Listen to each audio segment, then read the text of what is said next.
Et oui, parce que sur les marchés, Marc Fiorentino, vous allez nous expliquer qu'il se passe une sorte de guerre des générations. Laquelle? Oui, c'est très intéressant. On voit bien, hein, vous aviez le commentaire tout à l'heure, que les marchés sont à la croisée des chemins. Hein. Ils stagnent depuis quelques jours, ils corrigent, et puis on peut se demander ce qui se passe. Mais en fait, c'est très simple.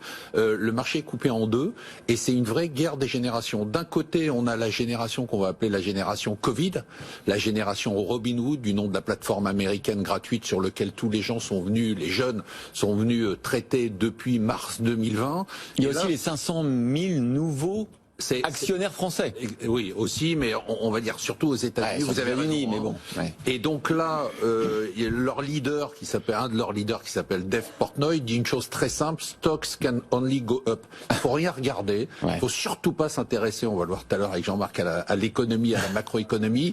Il faut se dire que de toute façon, il faut acheter quelque chose que quelqu'un va pouvoir acheter plus cher dans une heure, dans un jour ou dans une semaine. Donc en plus, ils ont raison depuis le début, parce que ça fait depuis mars 2020, les marchés sont en hausse de 70%. Donc ils disent, on a raison. Et alors, ce qu'adore faire Dave Portnoy, c'est qu'il adore bâcher Warren Buffett. Son ennemi, c'est Warren Buffett, c'est-à-dire l'ancienne génération dont il dit, voilà, ça, ce sont les gens qui sont has-been, qui ne comprennent plus rien à la bourse. Il faut donc les éliminer, parce que eux, globalement, ils raisonnent en fonction de l'économie, puis ils raisonnent en fonction d'un truc qui est totalement ringard. Ce sont les fondamentaux de l'entreprise. C'est-à-dire, est-ce qu'elle fait des bénéfices? Déjà, question absurde pour un Robinhood trader.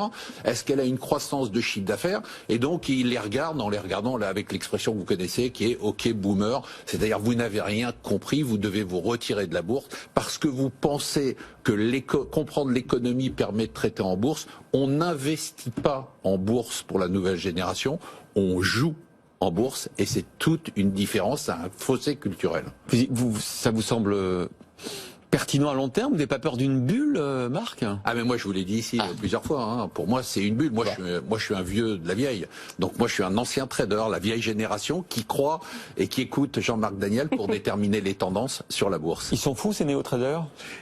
Je sais pas, parce que je pense qu'effectivement, il y a une déconnexion qui se fait entre le raisonnement économique, qui est plutôt un raisonnement qui se veut à moyen long terme, et puis effectivement, le trader qui va jouer sur 10 minutes, une journée, une semaine, et qui va jouer effectivement sur des aspects qui sont des aspects qui n'ont pas besoin de la rationalité de modèles économiques très élaborés. Vous savez, il y a deux citations que j'aime bien à ce propos. Il y a Kenneth Arrow, qui a été un des prix Nobel d'économie, qui était le beau-frère de Samuelson. Et donc, il disait, il y a une différence entre l'économie et la finance. L'économie, c'est de l'astronomie. La finance, c'est de l'astrologie. Et donc, il y a un côté un peu dans la finance, et Maurice Allais disait... Mais parfois, les planètes se réalignent entre les deux, attention. Voilà, quelquefois, on arrive...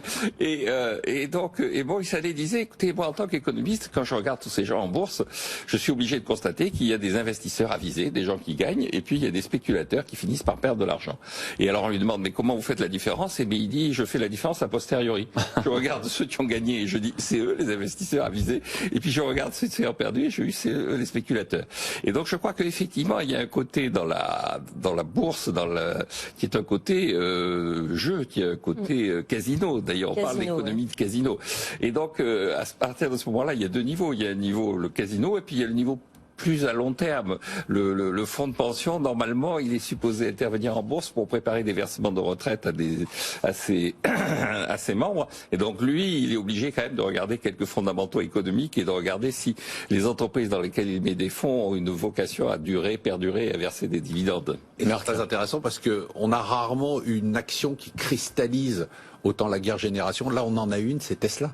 Et Tesla, c'est très intéressant parce qu'on a les arguments des deux camps. Un camp qui dit, mais arrêtez de nous parler de valorisation, ça ne fait que monter. Et Tesla, ça ne fait que monter. Parce que tout le monde en veut, en fait. On a une correction depuis 3 jours, et il dit, go with the flow, c'est-à-dire s'il y a du flux, il y a des acheteurs, il faut acheter, faut pas poser de questions. Et puis des autres, ceux qui regardent avec leurs chiffres et qui font le calcul en disant, si je divise la valeur de Tesla par le nombre de voitures vendues, on arrive à 1,7 million alors que c'est $9 000 pour General Motors, et on leur dit, mais vous avez rien compris, c'est plus ça qu'il faut regarder. Donc on est à la croisée des chemins parce que ça va être l'heure de vérité.